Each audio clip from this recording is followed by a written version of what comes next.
sanitarias, ¿no? Y vemos que varía mucho desde zonas, desde zonas que tienen tasas de incidencia por encima de 1000 a otras que no llegan a 53 casos por 100.000 habitantes.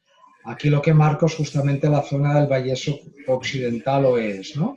Que es la zona de Tarrasa y es nuestra área de referencia.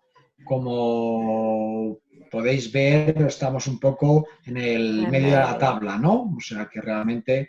Hay alguien que tiene micrófono compartido que se oye un fondo, perdona. Vale, ahora, bueno, estábamos en la zona media de la tabla y, bueno, pues hay zonas que realmente han llegado a duplicar nuestras tasas. Bueno, aquí esta gráfica lo que recoge es la incidencia acumulada de los últimos 7 días por diferentes áreas, en el conjunto de todas las áreas. Vendría a ser cómo va evolucionando todas estas áreas en conjunto. Y lo que vemos que al principio de la epidemia, ¿no?, la tasa de incidencia era baja y había una gran variabilidad que llega a un máximo que se sitúa en estos mismos días que comentábamos, que está aquí, ¿no? Estamos hablando aquí el 27, 28 de marzo y que aquí empieza a descender en torno al 8 de abril y que vemos que va subiendo y que sobre todo en la fase inicial hay mucha variabilidad y poco a poco va descendiendo y la variabilidad es menor. O sea que estas regiones donde la densidad, la tasa de incidencia era muy variable, poco a poco tienden todas a confluir en unas tasas de incidencia más bajas, que es lo que podemos ver aquí. Estos son datos referentes al sistema de emergencias médicas. Aquí el sistema de emergencias médicas se ha centralizado, ha jugado un papel fundamental en centralizar, por un lado, el acceso al sistema sanitario, porque se han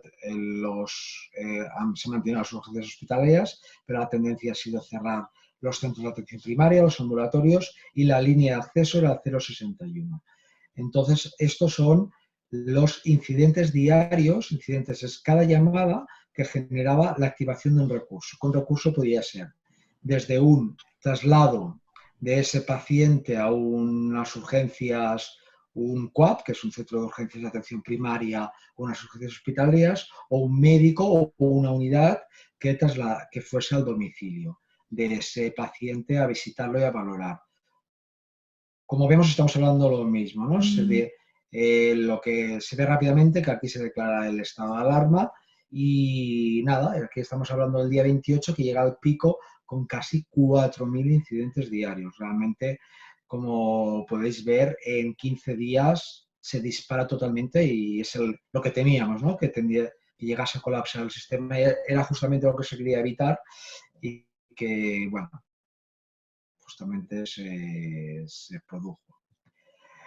Esta gráfica lo que hace referencia es a traslados del sistema de emergencias médicas, que es el proveedor que se dedicaba a trasladar, y traslados lo que llamamos entre centros sanitarios, que bien podían ser centros de urgencias de atención primaria, pero son unos centros muy resolutivos, con posibilidad de radiografía, con analítica, no son una atención urgente en un ambulatorio convencional, sino que son mucho más resolutivos, o hospitales. Y vemos lo mismo, estamos hablando de la semana justo antes de la pandemia, que nada, hay muy poquita actividad baja y de momento se dispara del 13 al 29, la quincena se dispara de manera brutal a 500 traslados semanales, la siguiente se mantiene en 400 y nuevamente a partir de la semana del 8, pasada la Semana Santa, el pico empieza a bajar y los traslados, pues bueno, empiezan a descender también porque hay menos pacientes y porque también, de alguna manera, la posibilidad de, si me permitís la expresión, de colocar a estos pacientes será más difícil. Estos son los hospitales de destino, a ver, como ha comentado Juan, había ahí en el sistema hay 68 hospitales, pero no todos son del mismo nivel de resolución. Obviamente los de la zona de Barcelona son los más resolutivos, los de mayor complejidad, pero luego hay otros hospitales un poquito más en la periferia, como puede ser el nuestro, ¿no? Mutua Terrassa, Taulí, otros que tienen capacidad, o luego los provinciales, como pueden ser áreas de referencia, como puede ser el Tureta de Girona o el Arnau de Vilanova de Lleida, pues que realmente son los grandes hospitales de referencia, y aquí en esta gráfica se representan cuántos traslados se ha acumulado por mes. Estos se han trasladado a estos hospitales. Nosotros, al final, en esta gráfica no se me ha quedado marcado, somos el tercero. Teníamos 55 traslados, pero lo que comentaba, hay otros hospitales, por ejemplo, como es el de Lleida, que llegó a tener hasta 213.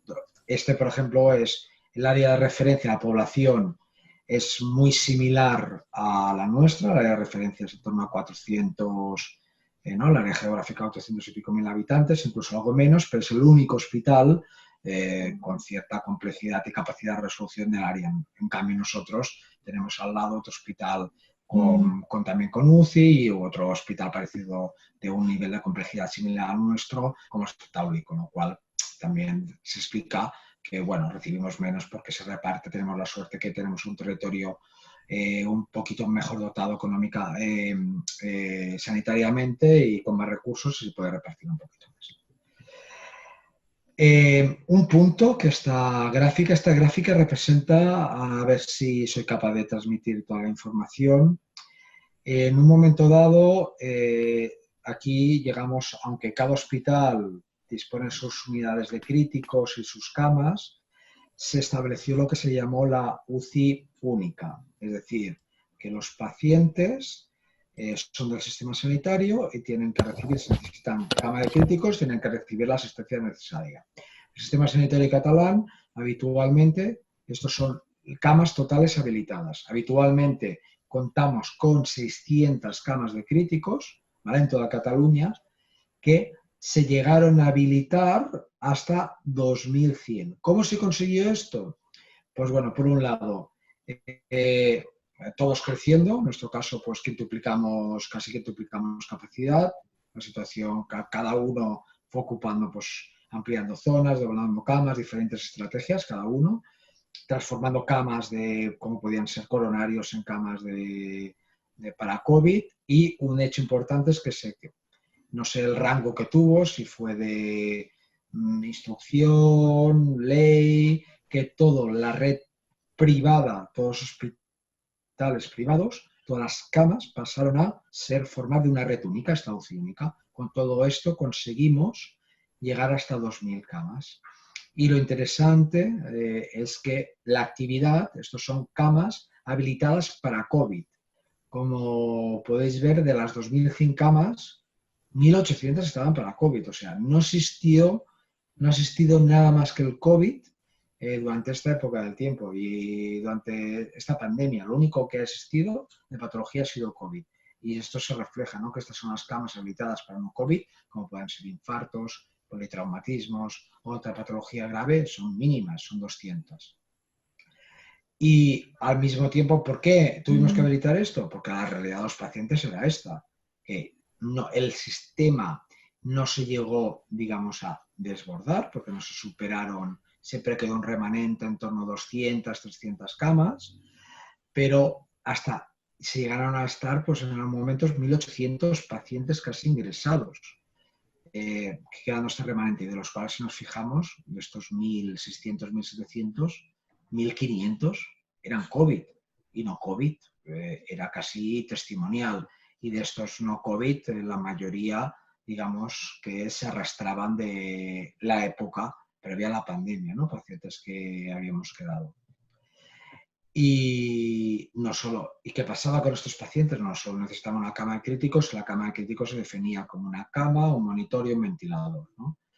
¿Y qué somos capaces de habilitar? Pues obviamente, desafortunadamente, no tenemos la capacidad de estos 2000 camas habilitarlas con ventilador, pero sí que tenemos la capacidad de casi 1300 habilitarlas con respiradores invasivos, ¿vale?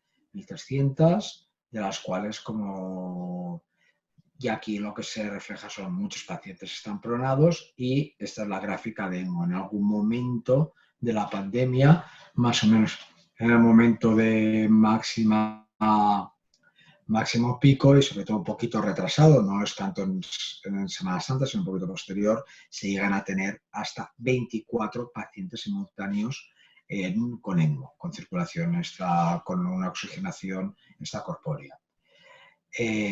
Y al mismo tiempo, pues lo que vemos, ¿no? A medida, inicialmente los pacientes son fundamentalmente todos ventilación invasiva, pero a medida que se va colapsando estos respiradores, una cuestión muy controvertida que era la ventilación invasiva, sobre todo porque decían que retrasaba la ventilación invasiva, tenía peores resultados y sobre todo un tema de aerosoles y de seguridad del personal que casi no se utilizó. Pues bueno, luego quizás forzados y porque también fuimos aprendiendo, ¿no? Cada vez los sistemas de soporte ventilatorio invasivo fueron creciendo y esto que son ventilación invasiva y con oxígeno de alto flujo, pues bueno, nos permitió pues conseguir dar soporte ventilatorio a la totalidad de los pacientes. Y aquí vemos que gracias a esto también, pues no de todos los ventiladores habilitados que llegaron a ser hasta 1.600 de todo tipo, aquí hay ventiladores invasivos tipo UCI, torres de anestesia, ventiladores de traslado, dispositivos, no sé si un poco llegó la noticia allí, pero incluso empresas como industrias como la SEAT y otras industrias empezaron a producir sistemas autónomos de respiración, ventiladores muy rudimentarios, pero que nos permitió no llegar a superar la capacidad de soporte ventilatorio. Esto es la globalidad, realmente. Bueno, si hemos hablado ahora un poquito de lo que es la globalidad de Cataluña, pues es la situación como tal de Mutua Terrassa, ¿no? de mi hospital. Bueno, el día 31, pues la OMS, ¿no? Declara esta situación de emergencia epidemiológica y unos primeros, ¿no?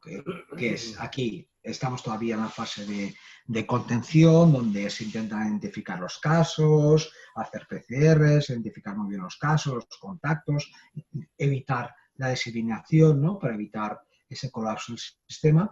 Y aquí nosotros, pues bueno, en base a unos criterios puramente epidemiológicos y marcados por el sistema de epidemiología de Cataluña, el SUBE, pues bueno, ya montamos nuestro protocolo. Esto era puramente lo que ellos marcaban y nosotros establecemos nuestros teléfonos de contacto, ubicamos a los pacientes, destinamos unos boxes de aislamiento y qué es lo que hay que hacer en la fase inicial.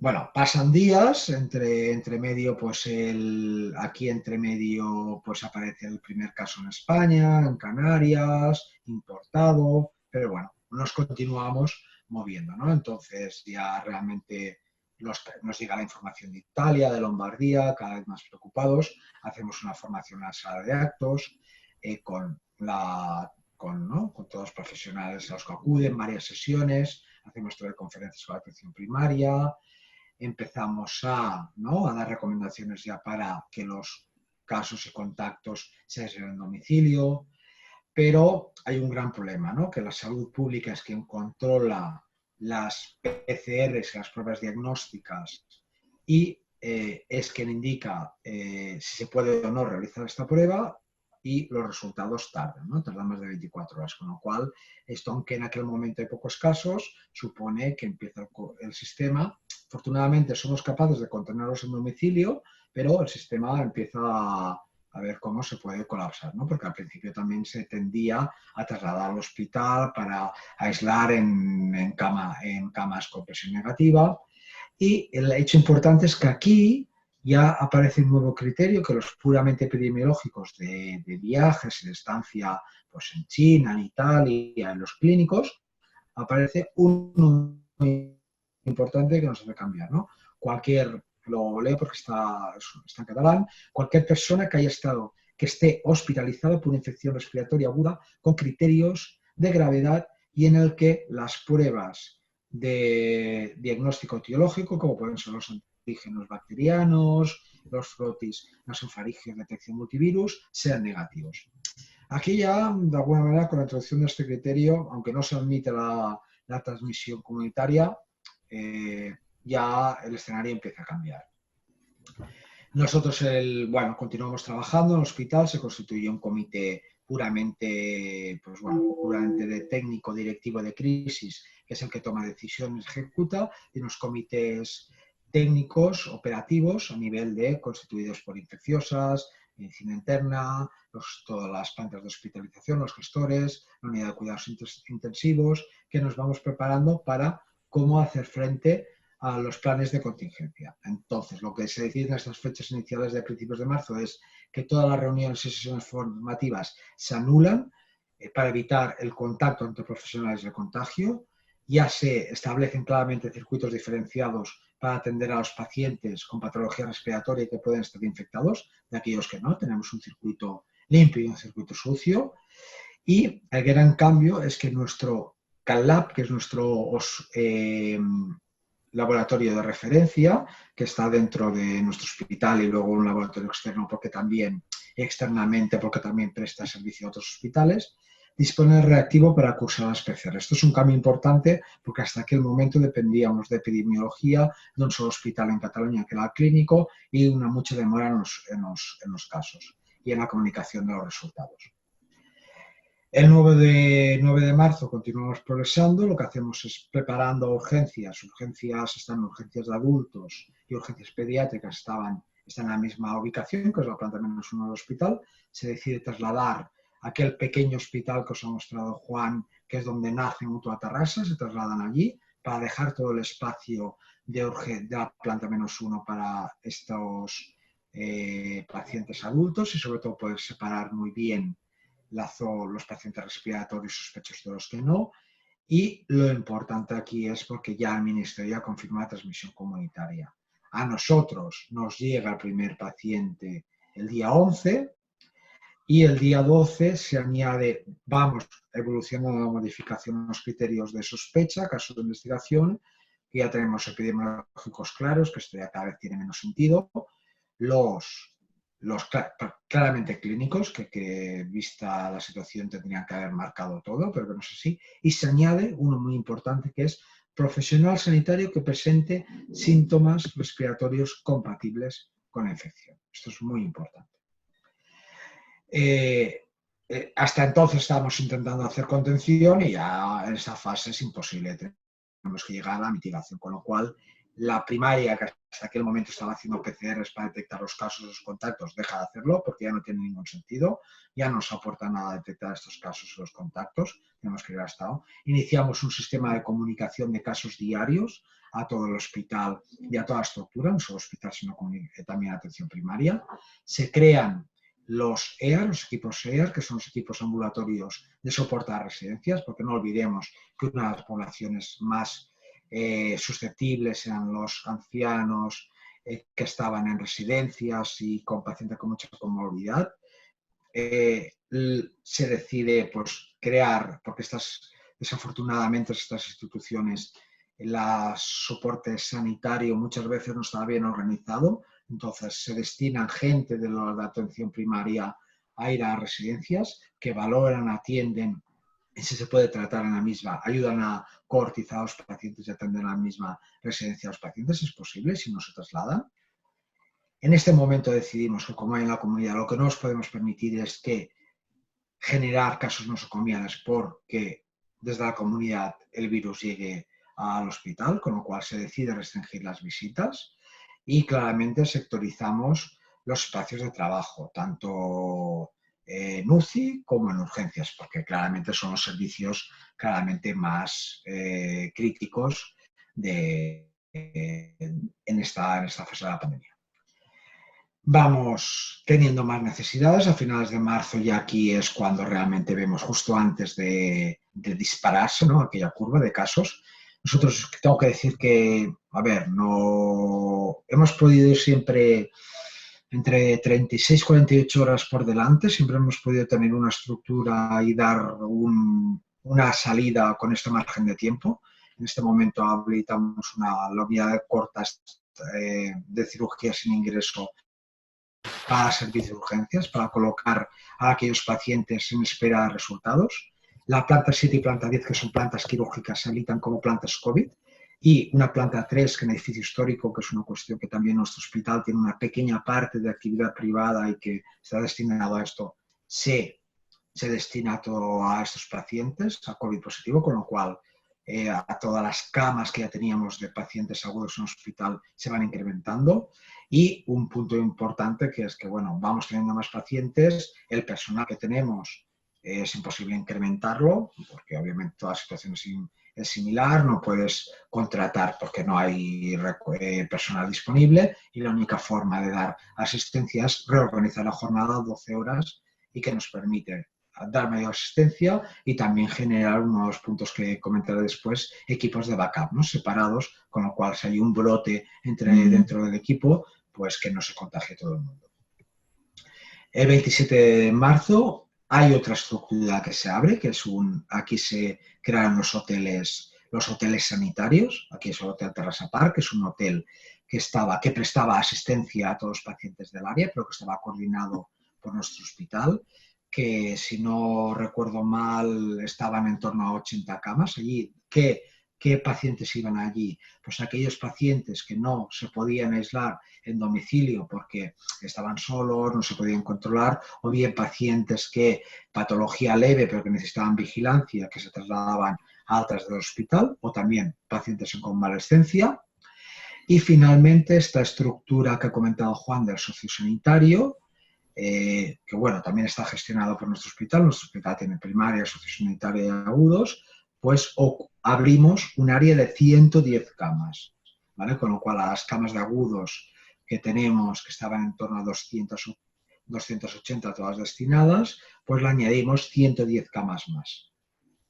O sea, como podéis ver, en esta fase vamos dotando, porque cada vez todo lo que vamos abriendo se va saturando. Otros puntos importantes es, también lo que nos preocupa es todavía quedaban pacientes no COVID, aunque la mayoría eran no COVID, y era un punto, ¿no? Tenían que convivir, aunque los separamos y cohortizamos bien, podían convivir, con lo cual uno de los puntos era el cribaje en las unidades de hospitalización. Al principio, pues bueno, estas son semana 14, al principio, pues a medida que al principio son menos, a medida que va avanzando, pues cada vez que tenemos más pacientes no COVID, pues es normal que aumenten los cribajes porque esto es una fase ya tardía de la pandemia, ¿no? Pero esto también nos preocupa y lo perseguimos, con lo cual a aquellos pacientes que no han COVID, pues semanalmente hacíamos frotis de búsqueda de posible contagio para evitar pues esta transmisión nosocomial. También otros puntos que la sala de partos, en algunas zonas, algunos hospitales con patología ginecológica y obstétrica, esa se trasladó a otras zonas, se concentró en nuestro hospital, se continuó atendiendo y también se creó un protocolo específico para la sala de partos. Bueno, tuvimos 2 positivos que eran sintomáticos y 2 positivos asintomáticos. Afortunadamente no creó ningún brote y esto no fue ningún tipo de problema. Y otros puntos muy importantes era la prevención y el tema de la protección y evitar que los profesionales nos contagiásemos, ¿no? Porque hay un punto, por un lado son los EPIs, pero no olvidemos que también los profesionales tenemos una parte social y en este se insistió mucho en el uso de la mascarilla FP3 porque es cierto que al principio fue un problema generalizado porque en esto sí que creo que como todos la previsión no fue la adecuada, hubo colapso, en el Estado, en España no se producen este tipo de mascarillas, las tenemos que importar, las fronteras se cerraron, muchos países como Alemania, Francia que producían decidieron que se las quedaban todas para su país, con lo cual las pocas que teníamos pues no solo se tenían que utilizar bien, se crearon infografías para informar a los profesionales de cómo colocárselas bien. Insistimos mucho que en las zonas comunes, a pesar de que cohortizamos mucho, que evitamos, separábamos, desayunábamos en pequeños grupos separados, los pases de guardia por equipos muy separados, manteniendo las distancias, pues existía en esto, ¿no? Que llevásemos la mascarilla, que nos mantuviésemos una buena higiene y mantuviésemos la distancia, ¿no? Las medidas básicas. Esto se difundió mucho y se insistió mucho.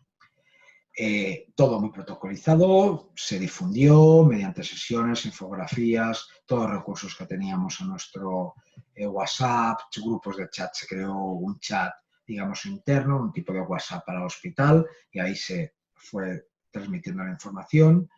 Y en cuanto al manejo clínico, al final se consensuó mucho y se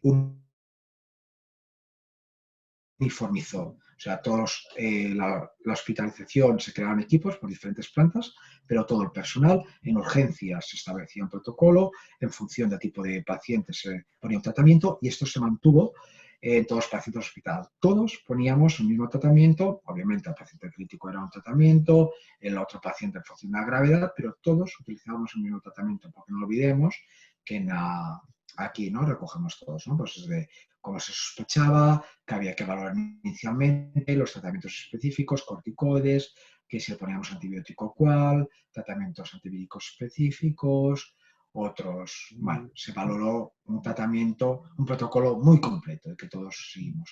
Y un poco es esto una infografía, ¿no? De ¿por qué? ¿Por qué se utilizó esto?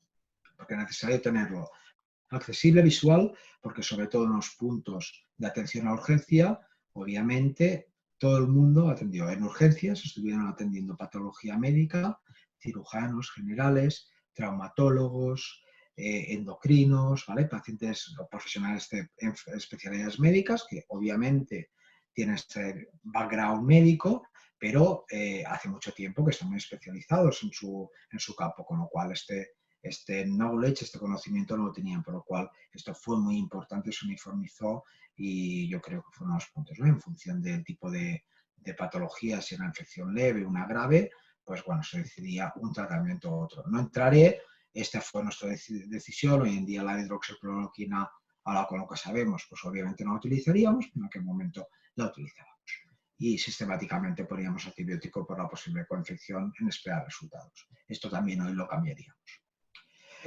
Bueno, vale, pues voy rapidito. La situación de la UCI, pues ¿cuál fue? Esta es nuestra UCI habitual, que está situada en la cuarta planta del hospital y que tenemos 12 camas habitualmente, 8 en esta zona, que es la UCI A, y a pesar de que aquí tenemos 6 habitaciones, únicamente están habilitadas 4 y en lugar de dobladas está con una cama, con la cual 12 camas tenemos en nuestra situación.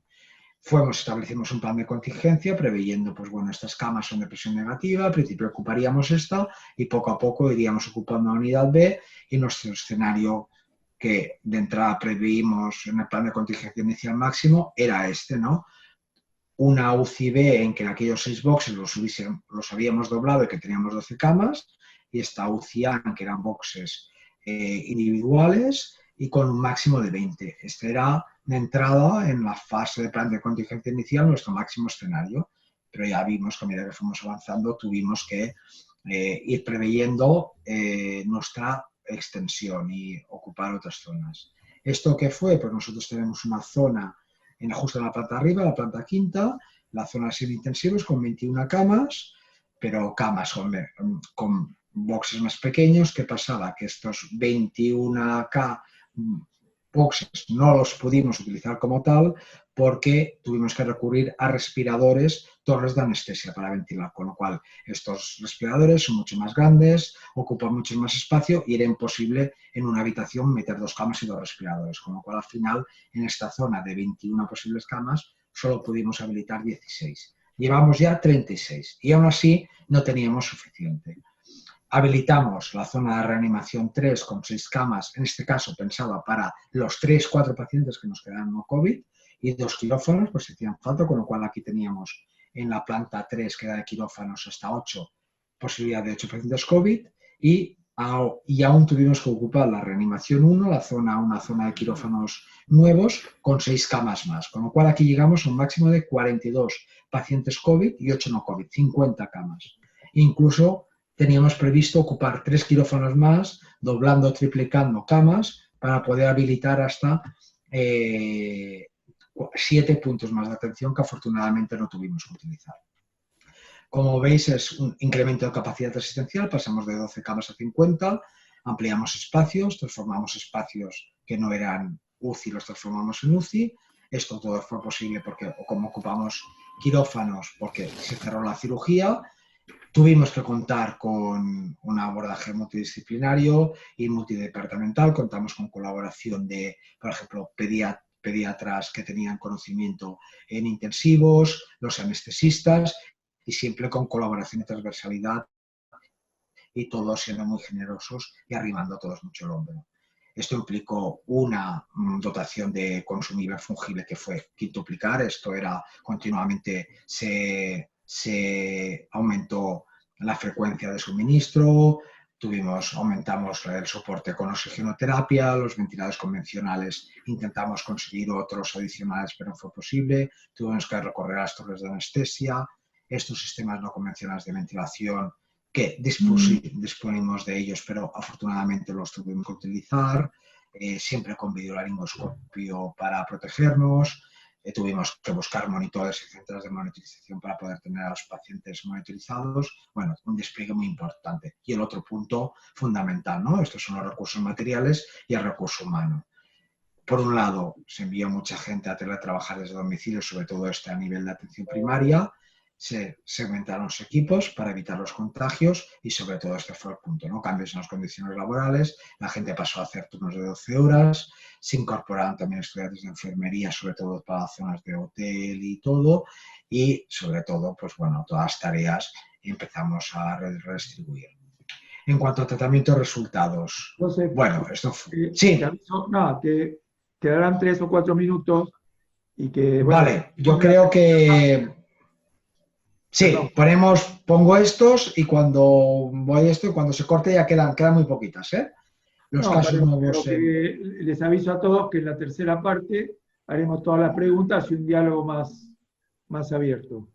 Correcto, ya me quedarán, en la tercera parte me quedarán alguna posiblemente para cerrar, pero ya acabaré. Podemos ver cómo nuevamente los casos nuevos de COVID-PCR diarios que llegamos hasta un máximo de 53 en este pico, como insisto, ¿no? Que en 15 días los casos aparecieron la totalidad. Vemos que esta gráfica lo que representa es las barras azules son las muestras que se realizan y las naranjas son las que son positivas. Y si vemos aquí en el lateral, hay algún momento que el 70% de las PCRs que se realizan son positivas, o sea que la sospecha paciente que acudía con clínica era COVID, o sea, era el momento más álgido entre el 26-28, esta última semana de marzo y abril. Estos son cómo van evolucionando las plantas de hospitalización. Llegamos a tener simultáneamente en un hospital hasta casi 250 pacientes hospitalizados, planta de hospitalización convencional. Esto tenemos que añadir los 50 que teníamos en UCI. Y un poco mortalidad. Esto, pues bueno, me va variando un poco, pero este sí que fue un día dramático, el día 30 de abril, que llegamos a tener 15 éxitos simultáneos. Al final, de todos los pacientes, tuvimos un total de 137 éxitos, 70 en planta, 17 en UCI, y también aquí en Vallparadís, que era aquel sociosanitario fallecido de 51.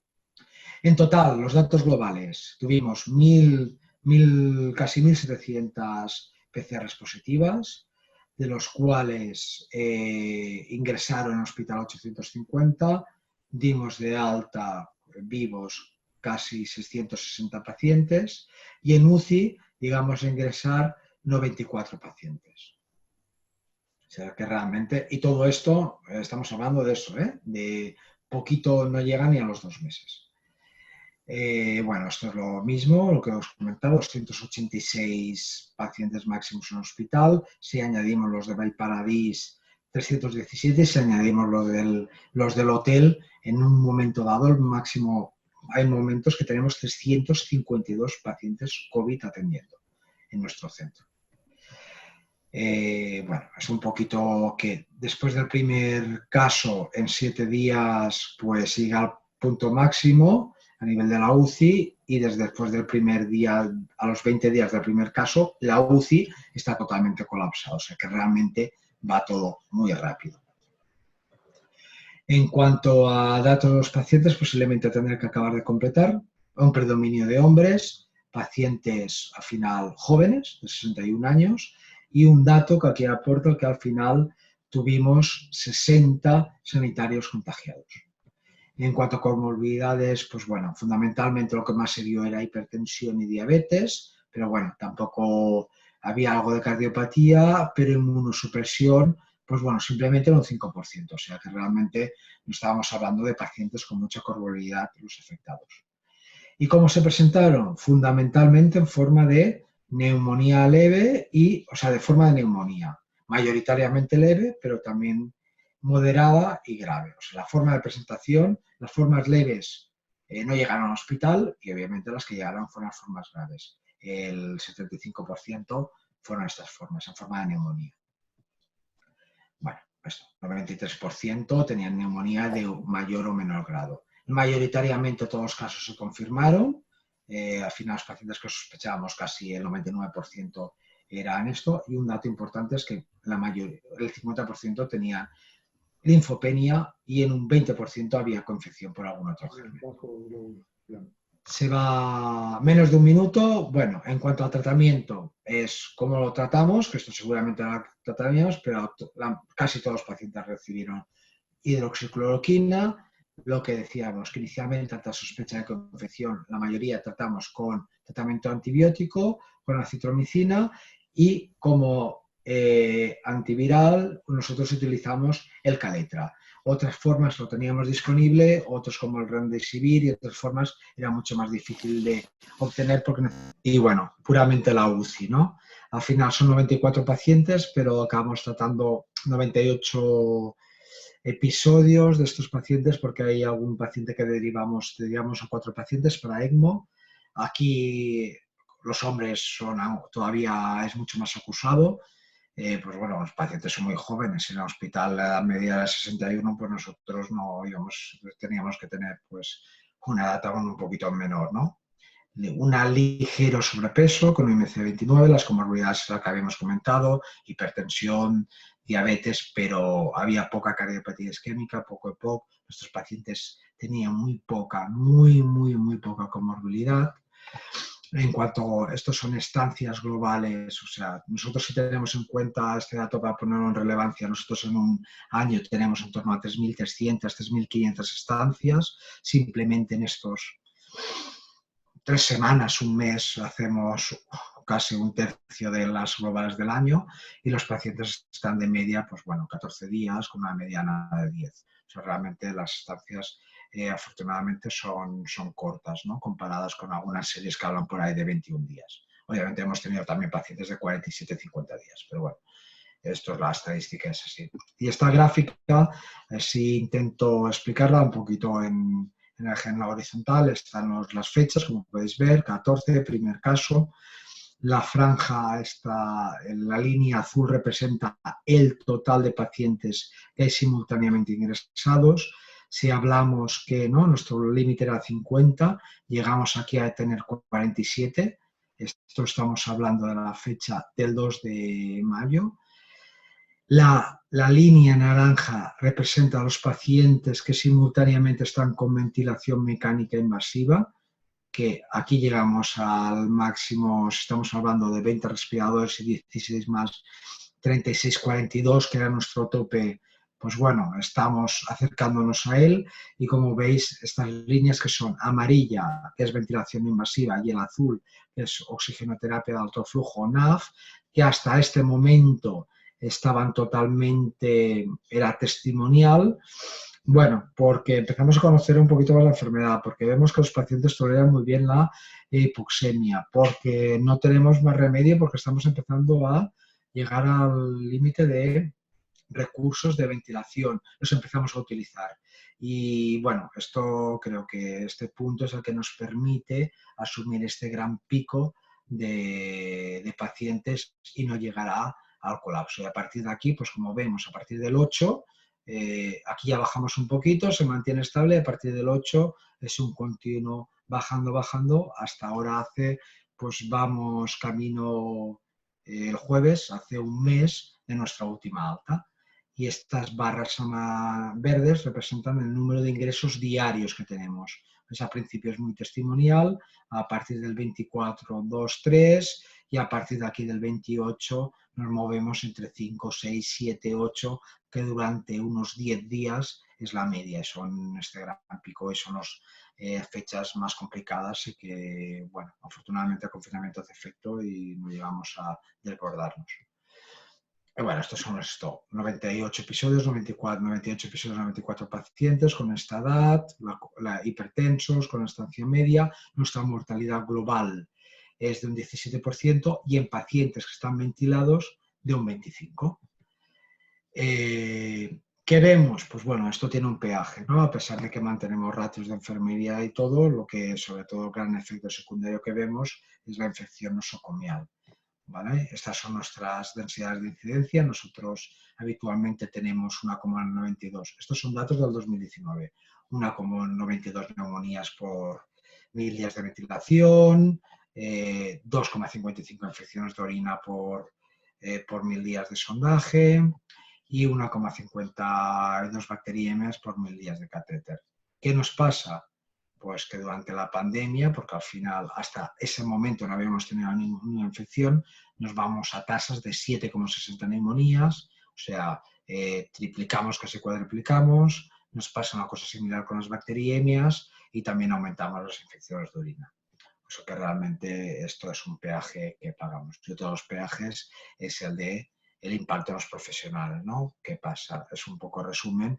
Pues bueno, aquí es población global, de todos los profesionales que trabajan en la primaria, que son 768 que se testean, están simplemente 46 afectados, llega a un 6% escasamente. Recordemos que muchos de estos profesionales, los ambulatorios se cierran y se destinan a nuestros profesionales a teletrabajo. En el hospital, de las casi 2000 profesionales, se llegan a contagiar 266, es una tasa de casi 14%, y el global de la FAM, que es Fundación Asistencial Mutua Tarrasa, se sitúa en un 11%.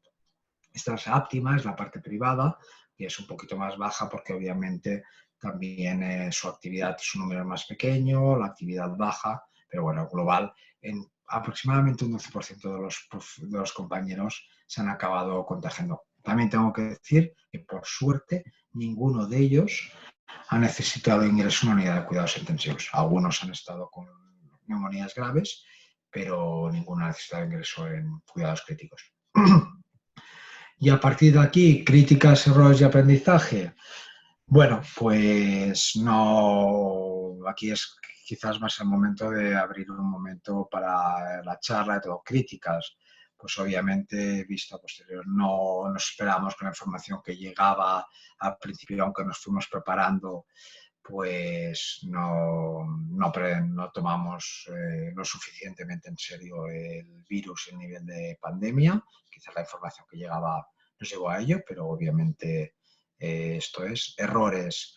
A pesar de que se planificó, pues bueno, no se hizo la compra, las previsiones, las compras posiblemente no fueron lo suficiente, y también en errores también la disponibilidad de EPIs, ¿no? Que no se hizo esta previsión, y esto fue uno de los puntos importantes. Aprendizajes muchos. Hemos aprendido a cómo tratar, hemos aprendido una enfermedad, no la conocemos en profundidad, pero tenemos más conocimiento, sabemos, cada vez hay más evidencia, sabemos con qué tratar, no tratar, sabemos cómo preparar un hospital y una institución sanitaria en solo hospital, ¿no? Porque todo el sistema para una pandemia, que hasta este momento, con el 2009, ¿no? Con la gripe A, no lo planteamos, hicimos planes, pero afortunadamente no lo tuvimos que vivir.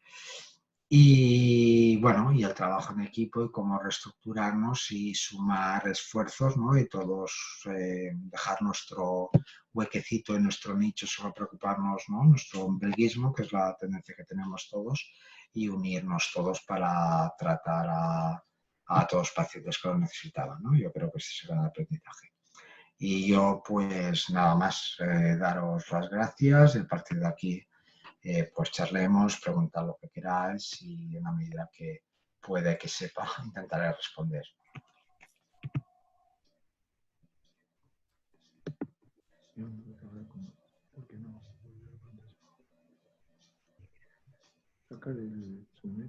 Vale.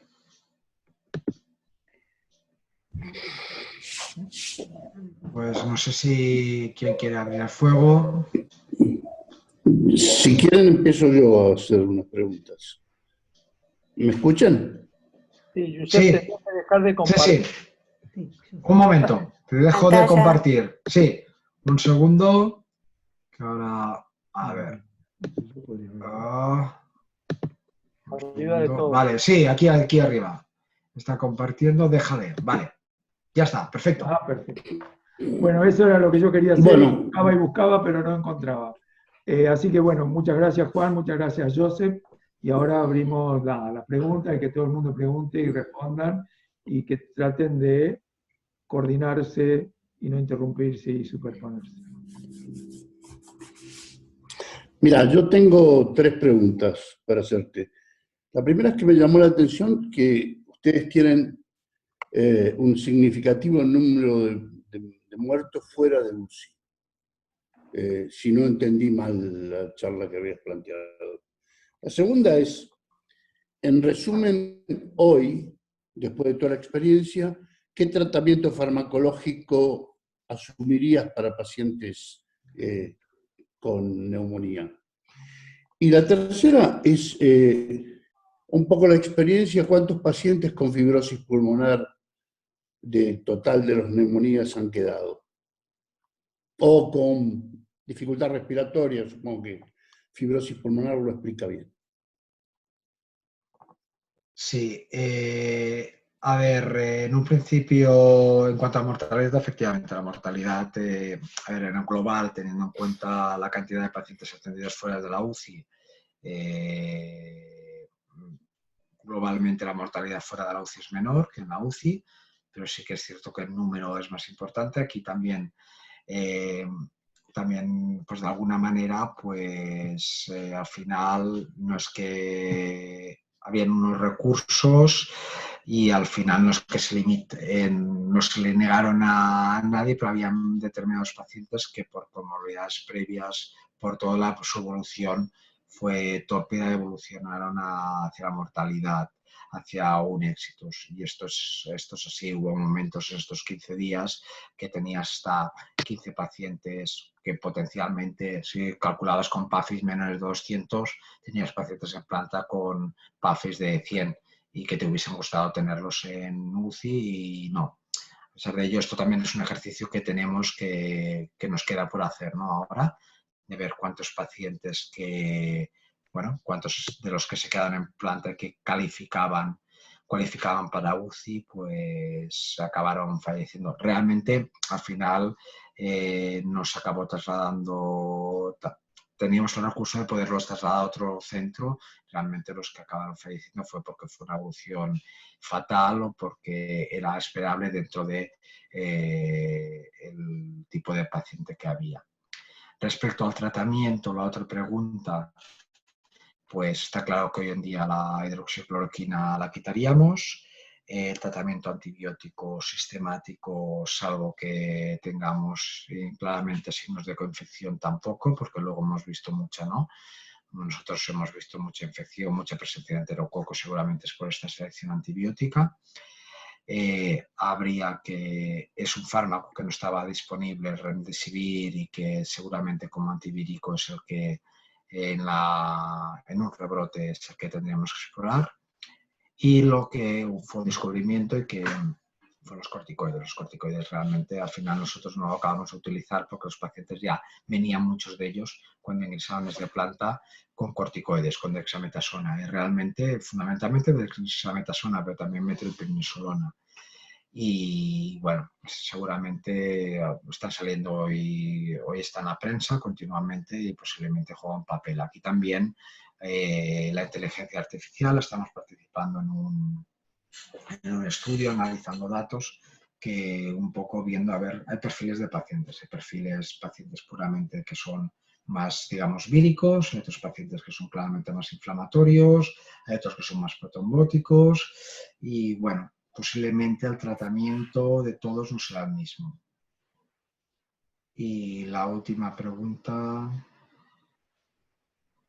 no la recuerdo ahora. La última pregunta es, bueno, la última pregunta y te agrego un poquito a la anterior. La última pregunta era, ¿cuántos pacientes de los que tuvieron neumonía significativa han quedado con fibrosis pulmonar posterior?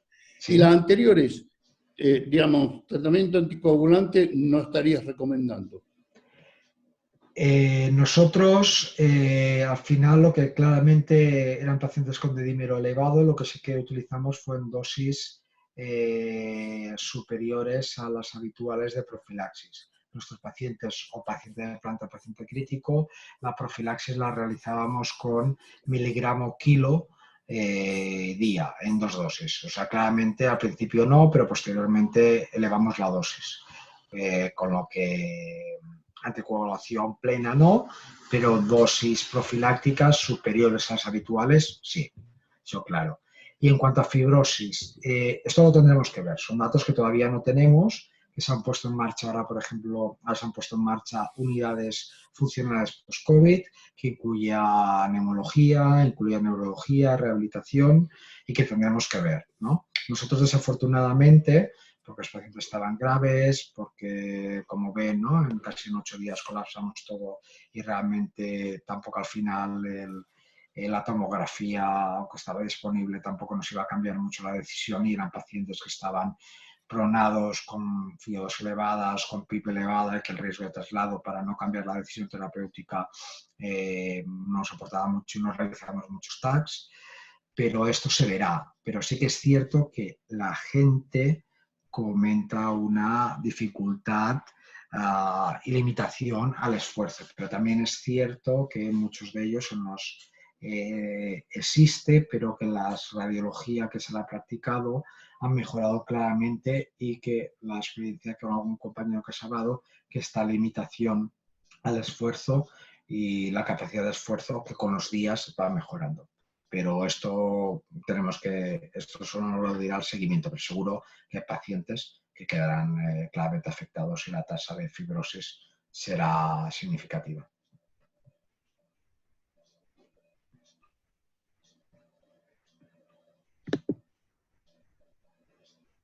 ¿Más preguntas?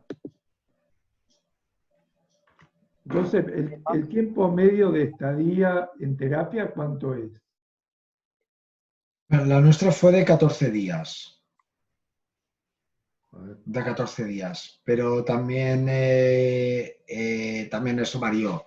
Obviamente al principio los pacientes que ingresaron más al principio tuvieron estancias más prolongadas, en torno a 21, los pacientes posteriores, pues bueno, menores ya aproximándose por encima. Hay pacientes que al principio cuando llegaban y que intubábamos mucho por parámetros de gasométricos, es cierto que tienen insuficiencia PAFIs por debajo de 100, pero que bueno, que como hasta el momento retrasar la intubación, el riesgo de los soportes no invasivos, aerosoles, tal, pues bueno, intubación y en pacientes que posiblemente, como vimos luego, los podíamos haber manejado con sistemas no invasivos o habíamos evitado la intubación y por tanto reducido la estancia, pero de media fueron 14 días. Quizás la nuestra es un poco más baja. También hay que tener en cuenta la población. Nuestra población ya era una población muy joven, 57 años.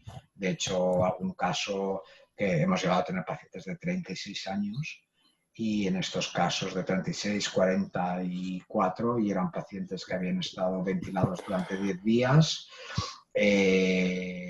14 días, traqueotomizados, mucho confusional, que lo conseguías, lo desconectabas de ventilación mecánica, el confusional desaparecía, lo ponías a ventilar espontáneamente, estaba 48 horas, eran pacientes que como no tenían fallo multiorgánico, que era fallo respiratorio, no había una miopatía, no era muy importante porque eran pacientes jóvenes y el día siguiente estaba decanulado y en planta, con lo cual esto supongo que también afecta un poco y artefacta.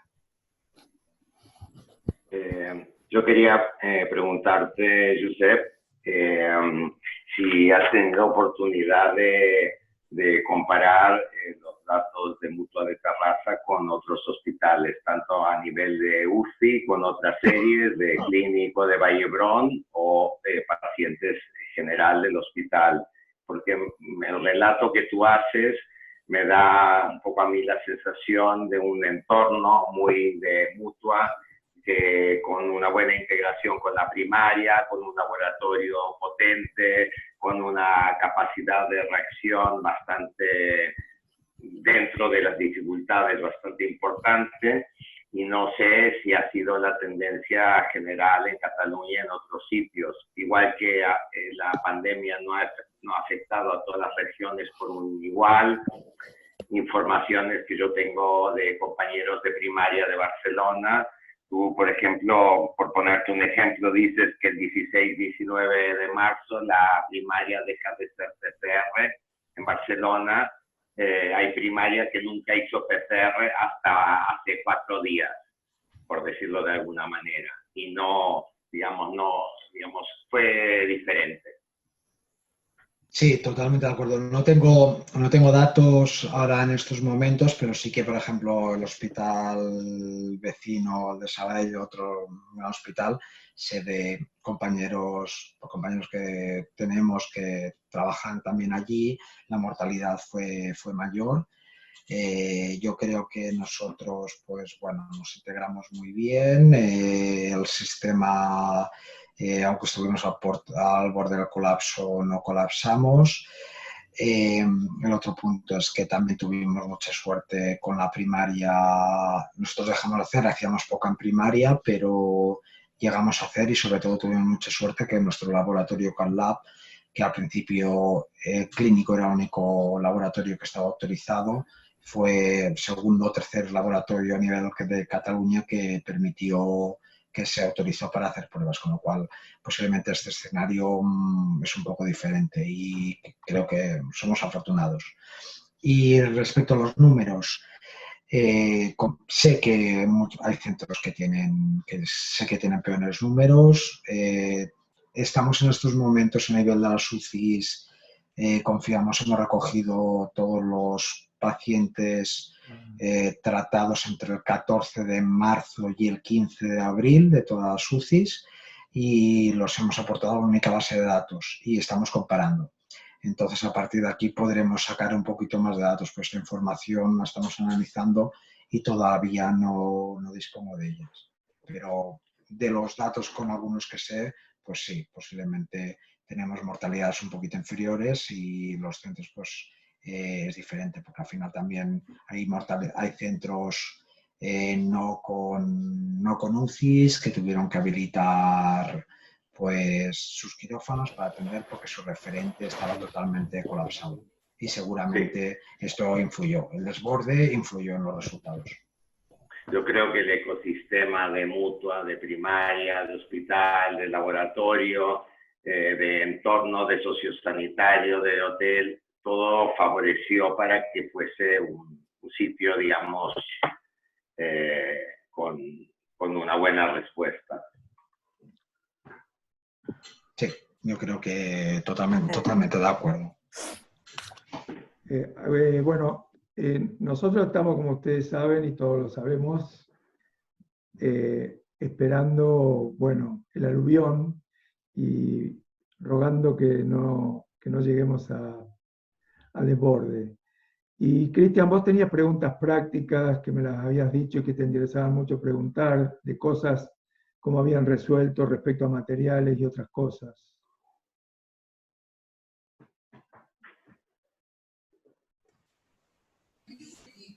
Cristian, ¿está? Sí, estoy. ¿Me escuchás? Sí, perfecto. Sí. Hay cosas que hasta me dan vergüenza, pero ustedes la discusión que tenían sobre FPP2, FPP3, y nosotros estamos discutiendo si los N95 chinos los tenemos que esterilizar, ¿no? O si lo ponemos en estufa o lo ponemos en ultravioleta. La verdad que estamos años luz en determinadas pautas. Igual, lo que más me asombró de todo lo que dijiste, yo es algo que estaba buscando desde hace bastante, que tenía que ver que la capacidad de reserva, de respuesta del sistema, hay un dato que pusiste que dijo esto, lo que siempre quise decir, que tiene que ver con la generosidad de las personas participantes. La verdad que gran problema pasó a ser la cosa endogámica, cierre, cuidarse cada uno lo suyo. La verdad que como eje, todo lo demás tiene que ver con las diferencias del propio sistema.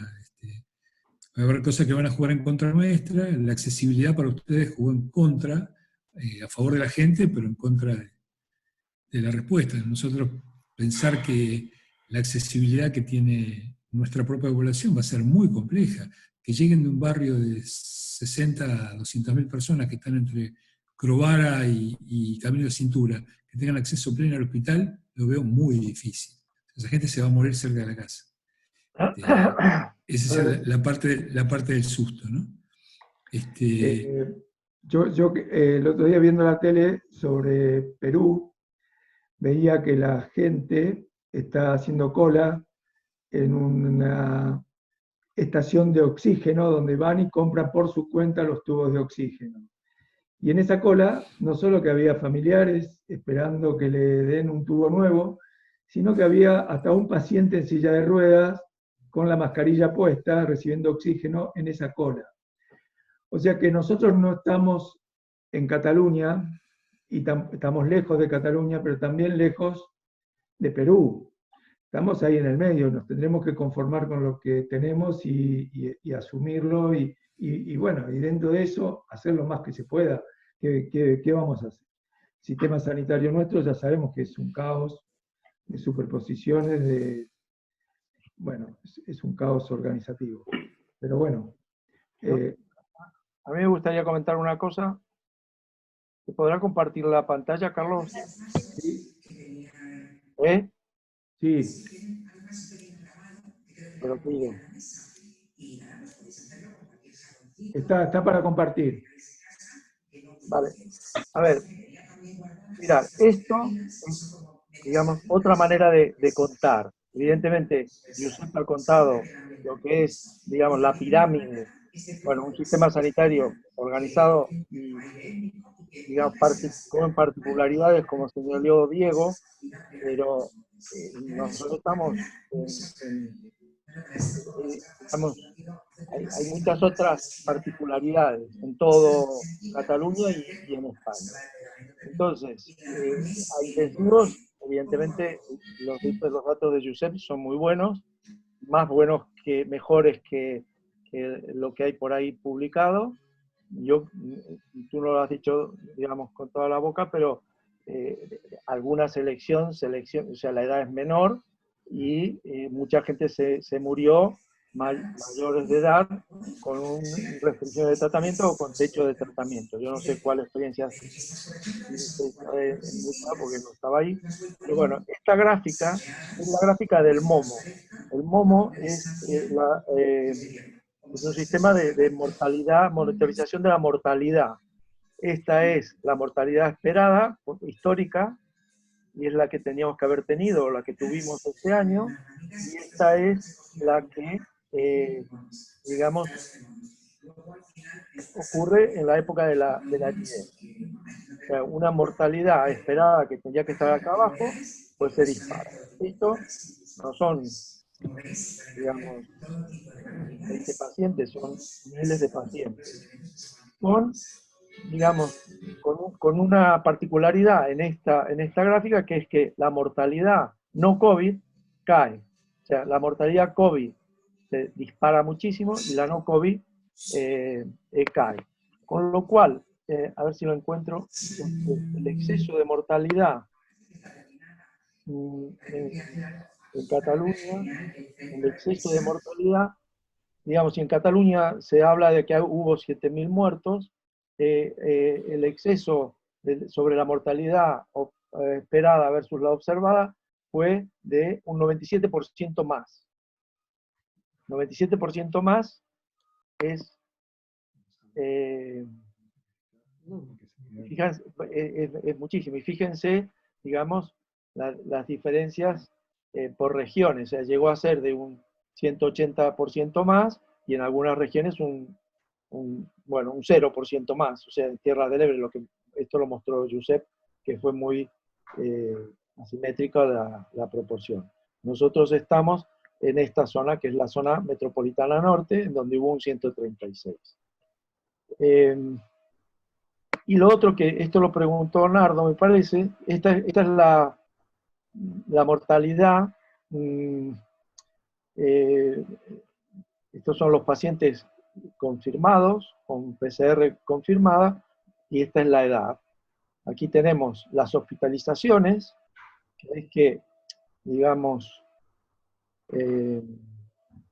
la hospitalización no es que crezca exponencialmente a partir de los 70 años, pero la mortalidad de los pacientes en UCI sí que cae a partir de los 80. Fíjense que aquí de 70 a 79 hay 2.000, pero a partir de 80 pues no ingresan pacientes en intensivos.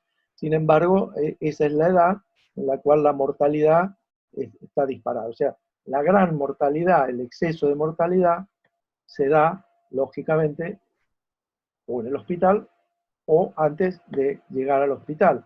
Y fundamentalmente antes de llegar al hospital era, digamos, los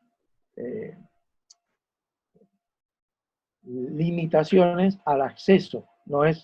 No todo el mundo que necesitó un hospital, no todo el mundo que necesitó oxígeno, accedió a él porque hubo un screening que se hizo en las residencias de ancianos, se hizo en los hospitales y se hicieron hasta en los domicilios. Bueno, yo quería comentar esto, hay muchos otros temas que Retomando un poquito lo que comentaba Cristian, a ver, afortunadamente hemos tenido EPIs, pero al principio nos han faltado EPIs y hemos tenido que reutilizar mascarillas y de hecho ahora, aunque no es un problema de provisión, preveyendo una segunda oleada en la que todo el mundo va a estar afecto a nivel mundial y que pueda haber problemas, se ha visto un estudio en que las FP3 se pueden reesterilizar, no sé ahora cuál es con peróxido de hidrógeno, no sé, recuerdo ahora exactamente cuál es el sistema, que hasta 2 veces se mantiene la integridad de la seguridad y estamos haciendo un acopio para que en caso de emergencia que no os quede ningún tipo más de recurso, que los profesionales puedan estar protegidos. O sea que, bueno, también hemos tenido momentos, hemos tenido mucha suerte también, que nosotros tenemos una empresa que fabrica tal y hemos tenido equipos de protección en forma de monos impermeables, hemos estado muy bien, pero también hay luces y sombras. Y luego, claramente, la generosidad, el todos a una. Lo bueno del COVID ha sido esto. También es cierto que cuando ha pasado el COVID, cada uno vuelve a mirar su ombligo. Y las cosas se han olvidado, bueno, se van olvidando. Pero bueno, sí que es cierto que en aquel momento no hubo ningún reproche, todos sumamos y todos estuvimos muy unidos. Y estoy totalmente de acuerdo, sin esto no lo hubiésemos superado. No sé si queda mucho tiempo, yo tengo alguna pregunta que quisiera hacer. Sí. Adelante. Quedan 4 minutos, Carlos. Nos podemos reconectar. Pero dale, Carlos. Hola. En realidad las preguntas se fueron aclarando, las que yo tenía respecto al tratamiento y eso las fueron aclarando, pero me quedan 2. Una es una pregunta que no sé si no la escuché bien, es más para Juan Manuel. No sé si entendí bien que este hospital, este centro al que ustedes pertenecen, se hace cargo, digamos, de una población de 260.000 y pico de personas. No sé si entendí mal. Y la otra... No. Entendiste bien, sí. Ajá. Y los 64 hospitales y toda esa organización sanitaria de la cual vos hablaste, está dedicada a qué población? Esa es una pregunta. Y la otra, que no sé si es para Juan Manuel, pero es más para Josep, digamos, no sé si es un tema de ellos, pero me interesa especialmente si ellos se dieron alguna política especial de comunicación con el personal. Yo no tengo gato. Si ellos se dieron alguna política especial de comunicación con el personal, porque me parece un tema central que el personal se incorpore a la preocupación, sobre todo en la Argentina, que tenemos poco personal, en cuanto a comunicarle la incidencia, la prevalencia, la letalidad, la mortalidad, etcétera, etcétera, aparte de la educación sobre el uso de los equipos de protección y todo eso. Si tomaron, o qué políticas, si es que tomaron alguna, qué políticas se dieron en ese sentido. Empiezo yo. Juan. Carlos, digamos, los 68 hospitales son del sistema sanitario catalán, que abarca o se ocupa de 7 millones de personas. Nuestro sector, que es el sector de el Valle Occidental Oeste, tiene 400.000 habitantes. De esos 400.000 habitantes se atienden por 2 hospitales, que en total tienen 750 camas aproximadamente, y hay una parte, o sea, hay como centros de salud que referencian sus pacientes a un hospital y otros a otra, y al mismo tiempo puede haber mezcla, digamos, un paciente puede ir a los dos o a veces hacer trampa y ir a los dos, a pedir segundas opiniones y demás, pero normalmente hay como una relación entre los centros de atención primaria y el hospital, de tal manera que hay pediatras que están trabajando en ambos sitios, que siguen los mismos protocolos, que controlan las altas, o sea, en ese sentido hay un mayor control, es lo que decía Diego, que hace que la región sea particularmente más controlada o controlable. Pero yo no sé, Giuseppe igual sabe mejor qué pasó, porque la mortalidad en la región no es la que hubo en el hospital. O sea, si mirasteis al principio, había un 70% o 80% de pruebas que se hacían en el laboratorio. Nuestro laboratorio, bueno, nuestro digo yo, es un laboratorio de referencia. Atiende a los 2 hospitales de ahí y a otros de fuera del área. O sea, y nosotros tenemos una relación privilegiada porque está en nuestro hospital ese laboratorio, con lo cual la restricción de pruebas fue menor. De todas maneras, ya lo explicó Giuseppe, no se podía hacer pruebas. Tú tenías, al principio primera pregunta, ¿cuándo vais a montar? La semana que viene igual. ¿Por qué? Porque estaba centralizado en el clínico. Bueno, se está acabando, lástima. Pero digamos, bueno, no sé, para seguir hablando, si quieren, podemos seguir. Si no, da para mucho. Bueno, nos podemos, si queréis, acabar de reconectar un momentín luego. Respecto a la comunicación, bueno, sobre todo lo que se crearon fue al principio muchas sesiones comunicativas en cuanto, y luego se hacía recuento de cuántos ingresos había, comunicación diaria y cómo se difundía. Se difundía a través del correo corporativo. Es cierto que no todo el mundo, todos los profesionales, todos los ámbitos de trabajo tenían correo corporativo, entonces lo que se intentaban es en las zonas de descanso tal, colgar, y se creó una especie de WhatsApp, de chat interno para informar. Pero aún así hoy justamente lo hemos estado discutiendo, ¿no? Que igual tenemos que trabajar con comunicación, alguna herramienta. A ver, respecto a las EPIs, es así, ¿no? Las EPIs, sobre todo al principio, se restringieron y se reutilizaron porque no había el stock que había, con la previsión que había, se consideraba insuficiente y se tendió a guardarlas para no que llegara un momento en que te quedases sin ellas.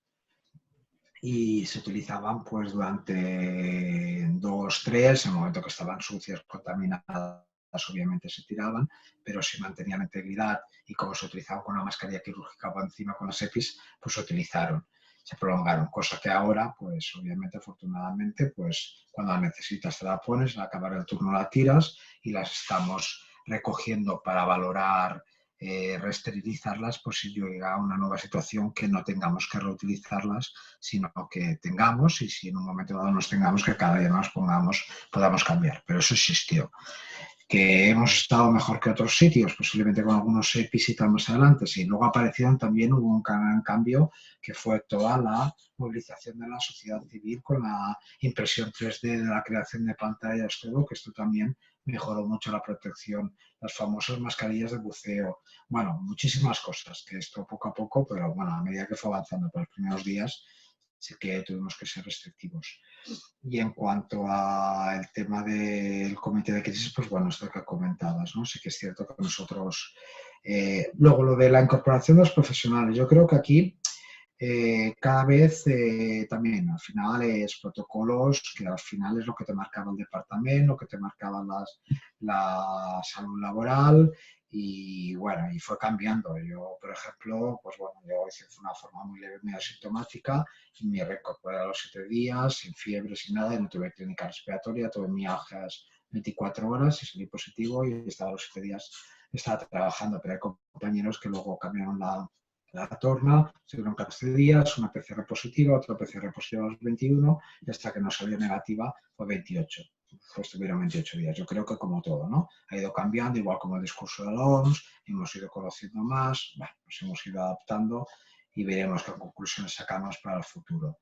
Y respecto a esto sí que es importante, ¿no? El comité de crisis, digamos que había un comité de crisis directivo en el que forma parte, afortunadamente, nuestra institución, ¿no? Hay un director general del cual dependen todas la asistencial, la primaria, la sociosanitaria y también la parte corporativa, la que nos da soporte, porque aquí hemos hablado mucho de los sanitarios, pero es que aquí los no sanitarios, los de tecnologías de la información, los de mantenimiento, o sea, han trabajado lo imposible y nos han dejado las instalaciones a punto para que los profesionales pudiésemos atender a sus pacientes.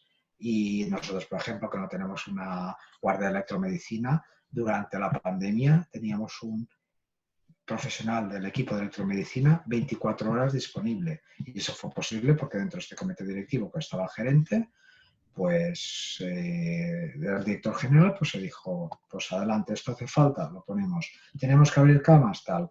Tenemos que coger los socios necesarios, las cogemos. Que le tenemos que coger de la parte privada, las ocupamos.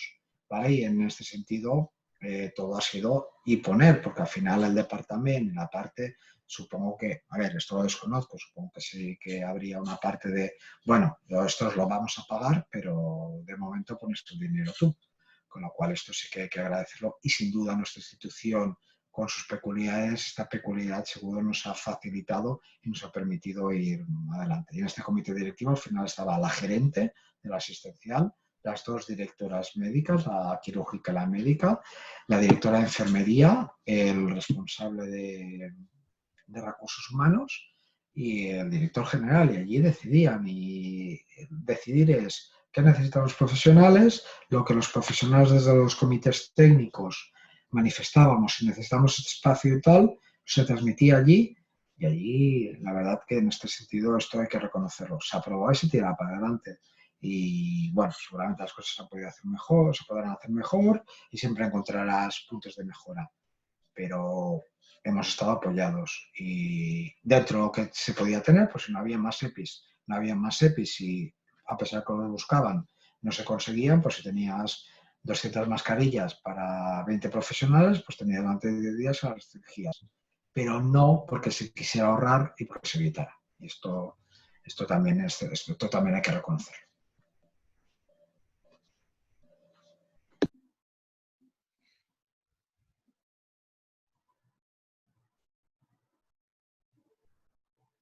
Más madera. Cristian está apabullado, pobre Cristian. No, pero me interesaba, Cristian, que vos el otro día estabas viendo cómo reutilizaban algunos elementos de uso en terapia y que querías preguntar. Y bueno.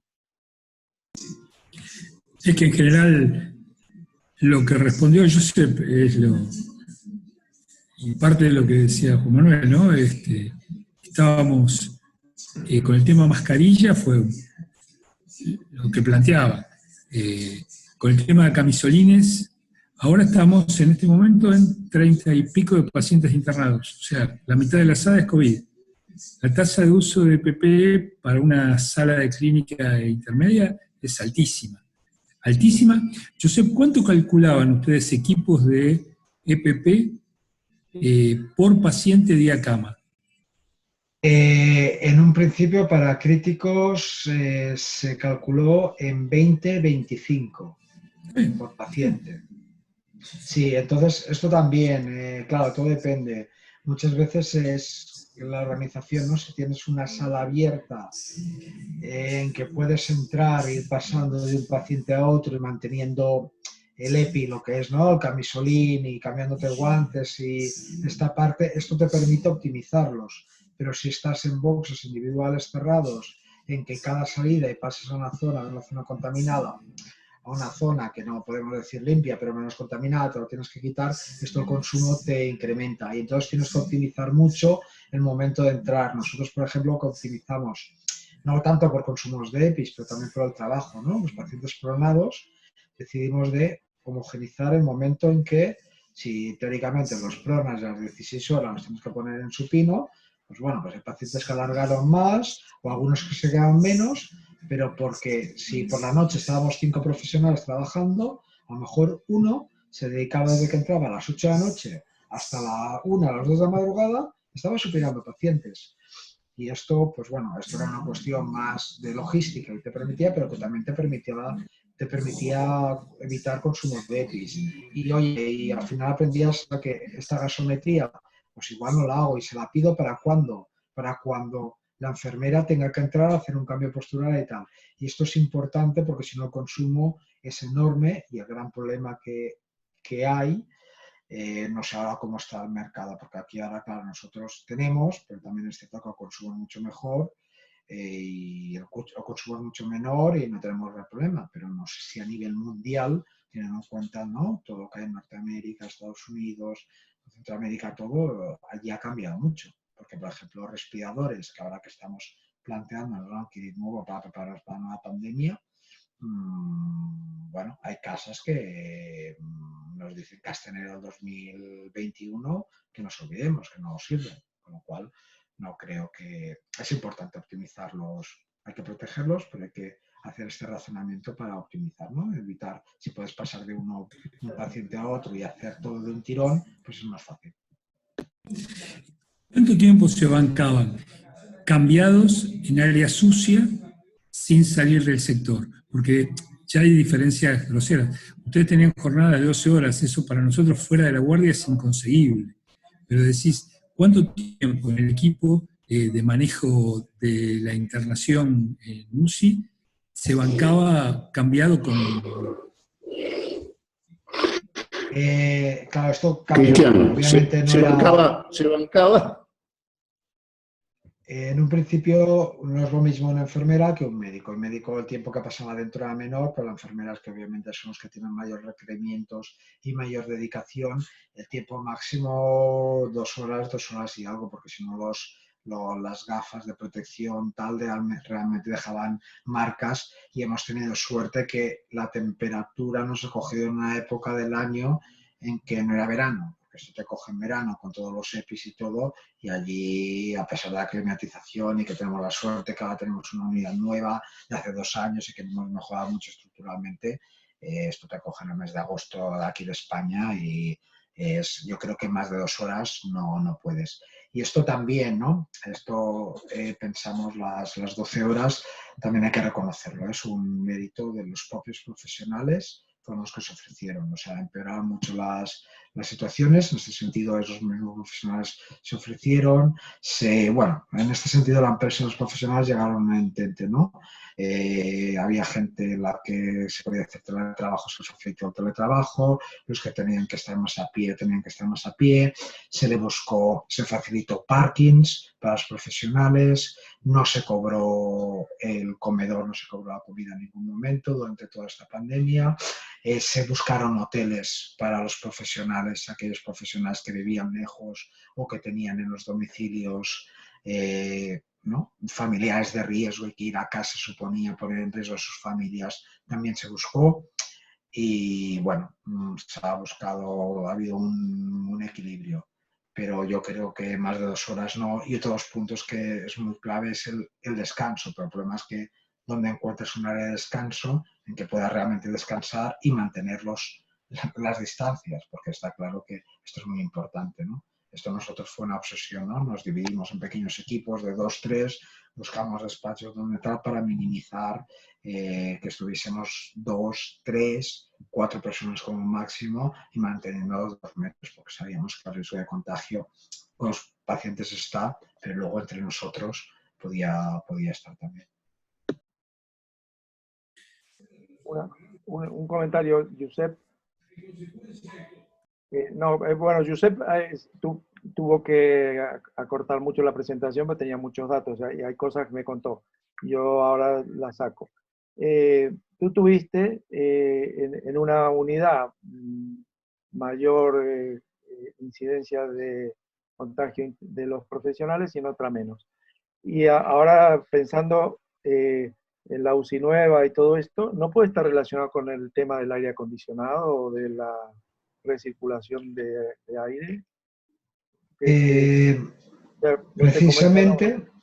Precisamente nosotros lo que, si recordáis, la primera plano lo que enseñamos, la unidad actual, la unidad 4, que es donde está la UCI, que estas son todos, tienen de entrada, excepto 2 boxes, que serían 4 camas, que tienen presión negativa continua, el resto tienen presión positiva, pero que pudimos invertir, de tal manera que el flujo neto era la salida y que todo estaba con una presión negativa, y justamente en esta unidad, que comparado con la de semi-intensivos, que es una unidad en cuanto a presiones y tal más convencional, sin esta opción, en la unidad que teníamos presión negativa, fue donde hubo más contagios. En cambio, en la otra unidad, en esta, hubo en torno a un 16-17%, y en la otra se mantuvo en un 5 y algo, 6%.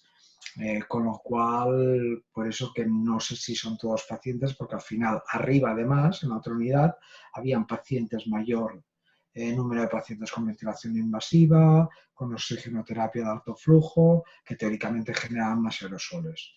Con lo que al final no sabes si qué riesgo el contagio viene realmente de la exposición directa al paciente, que obviamente es un factor y que no, el riesgo es mayor que un profesional que nos expone, pero también somos los profesionales sanitarios, somos personas que tenemos relaciones sociales, y en aquellas relaciones sociales, tanto dentro del hospital como fuera, nos podemos contagiar.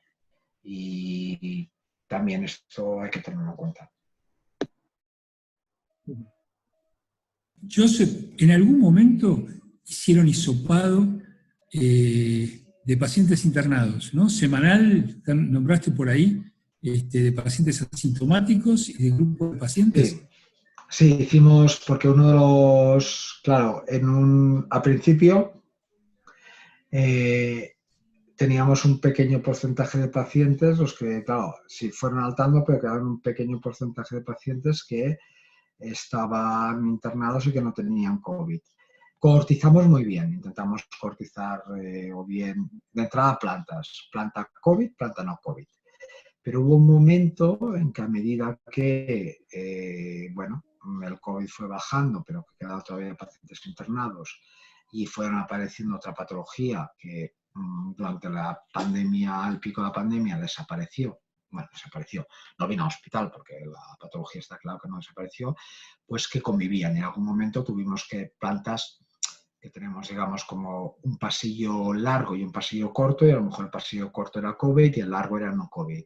Y dado que compartían una misma planta, lo que se hizo fue hisopado, porque preocupaba. Y realmente se vio que antes de esto, los que no compartían en plantas no COVID, y que teóricamente los profesionales no estaban expuestos a pacientes COVID y todo, llegó a haber en un momento, en un corte, un 30% de los hisopados positivos. Con lo cual, una de dos, o los profesionales se habían contagiado en la calle y habían sido los vectores para los pacientes, o pacientes que habían ingresado, que teóricamente la PCR había dado negativa, que era un falso negativo, y contagian a los profesionales. Con lo cual, a partir de ahí, sistemáticamente se ha hecho durante, creo que llevamos ahora 11 semanas, y ahora llevamos 7 semanas, que el porcentaje de hisopados positivos es 0, y bueno, y ahora justamente hoy se ha decidido, también teniendo en cuenta que la incidencia en la comunidad es menos de 10 casos por 100.000 habitantes, pararlo. Pero todo el ingreso actualmente, todo el ingreso, tenga o no tenga clínica, se hace PCR, hisopado. ¿Todos se escuchan? Sí. Ahora, ¿quién pregunta? Un comentario que es, Silvia lo puede contar en primera persona, pero digamos, yo lo sé, digamos, por otras vías. Hay un momento en que se hace control a los ingresos, que son asintomáticos, que ingresan por un parto o por una intervención de urgencia o programada. Bueno, cuando se abre el hospital a programado, todavía hay COVID en la comunidad. Entonces, a mí me llegó que había un 30% de las embarazadas que entraban a parir que eran positivas. ¿Es verdad eso o es una exageración? No, fue menos. Fueron al final tres casos. No sé qué por el porcentaje, pero fue bajo y afortunadamente no hubo transmisión, no hubo ningún caso nosocomial. Se detectaron, pero no, de los contactos no hubo transmisión. Creo que enseñaba la diapositiva y creo que en porcentaje, no sé si era un 3%. Era bajo. Joseph, esto que estabas comentando motivó esto de decir paciente enfermo COVID y paciente con COVID. En este momento, esta semana, por ejemplo, 3 colangitis en clínica internadas con COVID positivo, que a las 48 horas del ingreso pasaron a clínica. Y esto trajo, esto que hablaba antes, si la pandemia COVID pasó a ser una pandemia de los clínicos, porque ahora todo COVID es de clínica médica. Por eso lo de la generosidad y la apertura, ¿no? El enfermo COVID positivo añade otras patologías que estamos en la etapa esa, que están apareciendo pacientes que no tenían por qué tener COVID. Al principio los criterios diagnósticos, ahora estamos en la etapa ya que aparece mucho COVID, que de hecho tengo pacientes, ahí Carlos te mandé una foto de ayer, un paciente psiquiátrico con COVID, que no sé por qué se le hizo el hisopado, y está en la sala de clínica médica escapándose por la ventana, y no tiene ningún síntoma, te puedo garantizar. Entonces esto generó esta diferenciación. Sí, a estas alturas nosotros también lo hemos vivido un poco de que ya no es paciente COVID, sino es paciente afecto de la patología que sea, en este caso patología biliar o descompensaciones en patología psiquiátrica, con un COVID positivo, pero que es una PCR que seguramente, obviamente, si la tiene positiva, ha pasado la enfermedad en algún momento, pero que no juega ningún papel. Nosotros esto, de hecho, el último paciente, último que tuvimos ingresado fue una paciente con un ictus isquémico y que sin ningún tipo de sintomatología, una paciente que vivía en una residencia, que sintió que en la residencia tuviera un brote, que la habían hecho la PCR, el hisopado en 2 ocasiones, que el último hacía 15 días, que había sido negativo y como ingresó la hicimos pues en una clínica y no salió positivo. Un motivo de ingreso, claramente era un ictus isquémico, hicimos fibrinolisis, pero salió positivo, lo tuvimos que aislar. Y en esta fase eran pacientes con otra patología que tenían COVID. Entonces, te obliga a tomar las medidas de aislamiento y todo, aunque, bueno, posiblemente el riesgo, ¿no? Parece que después de 8 días de los síntomas de la PCR, la viabilidad del cultivo y el riesgo, pues es bajo, pero bueno, actualmente al desconocimiento la tratamos como un COVID. Aunque sin tratamiento específico para el COVID, simplemente la patología. Quedan 9 minutos de reunión. No, te quiero preguntar, un paciente, por ejemplo, con ácido isquémico que ingresa sin tener contacto como este que estás contando, si se les hace también de rutina el hisopado. Sí, nosotros todavía, a los ingresos, todavía hacemos el hisopado a todos, sistemáticamente, cuando la estancia en el hospital va a ser de más de 24 horas. Por ejemplo, también a las cirugías, a todas, hasta hace una semana, a todas, aunque fuesen cirugía mayor ambulatoria, se le hacía la PCR, se le hacía el hisopado, eso se dejó de hacer, y ahora únicamente se hace una encuesta, la encuesta de salud buscando síntomas y signos sugestivos de COVID. Si alguno de los ítems es positivo, sí que se le hace, si no, no se le realiza. Si va a pasar menos de 24 horas en hospital, tampoco. Y únicamente, actualmente, por ejemplo, para la cirugía, se reserva para aquellas cirugías mayores, como puede ser cirugía torácica o con factores de riesgo, para aquellos sí. Pero al paciente todavía que ingresa por la puerta de urgencias, actualmente aún se realiza. Quizás esto cambie y lo que se pase a hacer es mayor control a nivel ambulatorio, y si a nivel de la primaria llegamos a superar, se parece que el límite está entre 10 o 20, tenemos que acabar de ver, ¿no? 10 o 20 casos de la tasa de incidencia, sea 10 o 20 por cada 10.000 habitantes, a partir de aquí igual volver a retomar el aislamiento preventivo y las medidas más estrictas en hospital.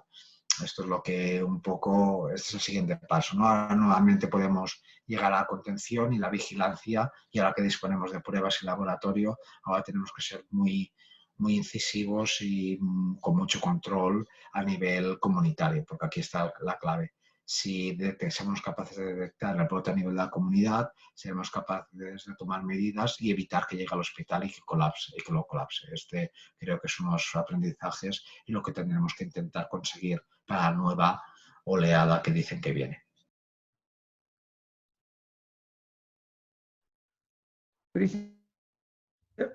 Patricia Tarrío está. Hay una Patricia, pero no veo quién es. Bueno. Aprovechemos, nos quedan 6 minutos. Si hay más preguntas. ¿Alguien quiere preguntar algo más?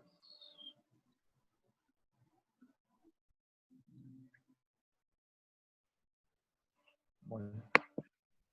Hacer un comentario otra vez sobre el tema de las mascarillas, porque a mí me sorprendió recientemente, esta semana, he recibido un paquete de KN95 que representa que es la FP2, fabricado en China, y en letras muy pequeñas pone no para uso médico. Lo que da a entender que la determinación de KN95 por sí sola no quiere decir nada. O sea que probablemente debe haber más de una categoría. No sé si tú tienes conocimiento de esto, Josep. Sí, justamente el otro día me quedé sorprendido porque desde compras, la responsable de compras y de salud, también desde salud laboral, y nos enviaron un listado que me quedé sorprendido de la cantidad de mascarillas, no voy a decir falsificadas, pero que etiquetadas, ¿no?, que podrían tener la consideración de FPP2 y realmente no lo son. O sea, realmente actualmente en el mercado hay un nivel que bueno, que hay que ser muy cauto a nivel de población general. Sin duda no va a haber ningún tipo de problema y cumplen más que de sobra con su papel, y que nos van a proteger, pero está claro que para personal sanitario hay que ser muy cauto, y ha pasado el mismo CatSalud, pedidos y compras que ha hecho masivas en China de aviones y de miles y miles de mascarillas que ha repartido, y que a los 2 días de repartir ha enviado la orden de que las retiraba todas, porque era una partida que, a pesar de que ponía N95, no cumplían los estándares y que esa mascarilla no se podía entregar. Y bueno, es un riesgo.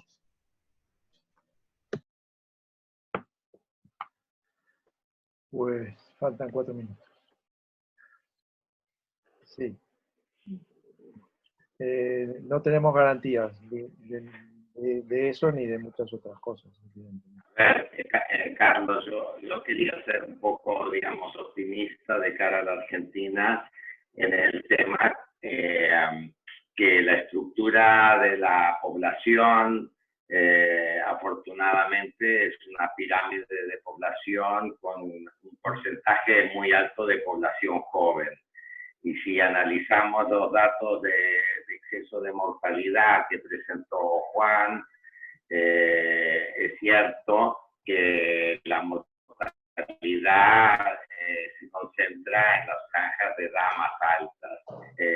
También corroborado por lo que Josep presentó, de que en su UCI la edad media fue relativamente más baja y consiguientemente la mortalidad también es un poco más baja. Que se va a morir gente en en las casas, es que aquí también se ha muerto gente en las casas. Aquí, digamos, no se ha muerto en las casas quizá en sus viviendas, pero se ha muerto en las residencias. O sea, en las residencias se ha muerto mucha gente con una asistencia mínima, ¿no? Ahora están saliendo información de directores de residencias que denuncian que pedían traslado a hospital y se lo denegaban. Que sí, y en China también se comentó en su momento, ya antes de que la epidemia llegase en Europa, que había mucha mortalidad fuera del hospital. Quiere decir que no es algo que solo va a afectar a Argentina, pero por suerte la Argentina, su pirámide poblacional es más favorable para aguantar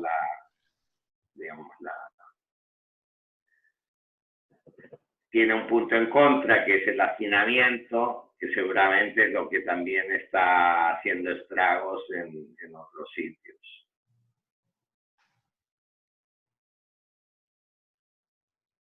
Queda menos de un minuto. Yo un solo comentario. Diego, tienes toda la razón, pero en este Zoom, digamos, eso no nos sirve. Es un consuelo menor. Que no nos llega, ¿no? Bueno, no sé, si ya nos queda muy poquito y preguntas no hay, nos queda agradecer tremendamente la exposición, tanto de Juan como de Joseph, y de todos los que intervinieron y preguntando o opinando. Así que muchísimas gracias. Y bueno, veremos si seguimos con estos encuentros. Que por lo Hay menos... varios que se despidieron hasta el martes por WhatsApp. Sí, este ha sido muy interesante. Y les agradecemos mucho todo el esfuerzo de preparación y presentación. Bueno, yo simplemente daros las gracias por haberme invitado, por estos magníficos momentos, también la semana pasada, no fue la primera semana que me conecté y encantado y bueno, espero que a pesar de que ahora parece ¿no? que va un poquito para arriba allí, que esto pronto baje, que también pronto poder recoger datos y contar vuestra experiencia, cómo habéis superado el COVID.